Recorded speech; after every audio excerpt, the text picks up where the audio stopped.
이번엔 김용 부원장을 수사하고 있는 서울중앙지검으로 가보겠습니다. 검찰은 구속 상태인 김 부원장을 집중 조사하면서 수사의 범위를 당시 이재명 대선 후보 경선 캠프로 확대를 하려는 움직임을 보이고 있는데요. 취재기자 연결해서 자세히 듣겠습니다.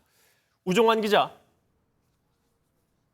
네, 서울중앙지검입니다. 오늘도 김용 부원장을 조사한 거죠. 새로운 내용이 나왔습니까? 네, 말씀하신 대로 검찰은 오늘도 김용 민주연구원 부원장을 불러 고강도 조사에 집중했습니다. 일단 구속 상태에서 최대한 많은 진술을 확보하는 게 우선순위이기 때문이라고 하는데요. 검찰은 계속 유동규 전 성남도시개발공사 기획본부장에게 받은 8억의 원을 어디 썼는지 묻고 있지만 김 부원장은 여전히 받은 사실 자체를 부인하는 입장으로 알려졌습니다. 이제 1차 구속기간이 나흘 정도 남았는데 검찰은 구속기간 연장도 검토할 걸로 보입니다. 오 기자, 김용 부원장에 이어서 이제 이재명 대선 경선 캠프 관계자도 하나둘씩 소환이 될 것 같다고요. 네, 검찰은 이제 지난해 이재명 대선 후보 캠프 관계자들을 줄 소환하는 것을 검토하는 걸로 알려졌습니다. 검찰이 특정한 기간이 지난해 4월에서 8월까지로 이때가 민주당 경선 기간이었던 만큼 당시 이재명 경선 캠프의 수사 초점이 맞춰질 걸로 보입니다. 이미 유 전 본부장을 비롯한 관계자 진술이 명확한 상황에서 김 부원장만이 입을 다물고 있는 만큼 캠프 관계자들을 통해 8억여 원의 사용처를 확인해 보려는 걸로 볼 수 있습니다. 또 자금 관리 역할을 맡은 게 아니라는 김 부원장의 주장이 맞는지도 캠프 관계자들을 통해 확인할 전망입니다. 검찰은 지난 20일 압수수색 영장에도 김 부원장이 자금 조달 업무를 맡았다고 명시했고 또 이를 뒷받침할 정황도 포착한 걸로 알려졌습니다.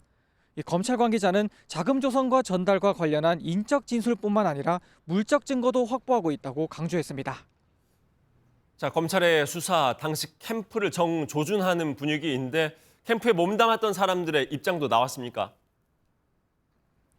김 부원장과 같은 주장이죠. 김 부원장은 자금 조달 업무를 맡지 않았다는 입장입니다.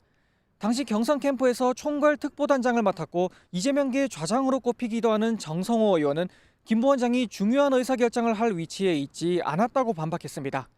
중요한 결정은 자신과 같은 국회의원들이 했기 때문에 상식적으로 돈을 주려는 사람이 있더라도 의원에게 주면 줬지 김 부원장에게 줄 이유가 없었다는 겁니다. 또 애초에 경선 캠프에 돈이 들어갈 일도 없었다. 자원봉사로 유지한 캠프였다고도 강조했습니다.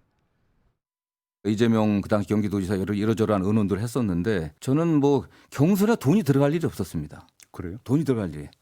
거의 뭐 그 자원봉사했던 많은 지지자들의 자원봉사로 그 선거 경선이 이루어졌고. 네.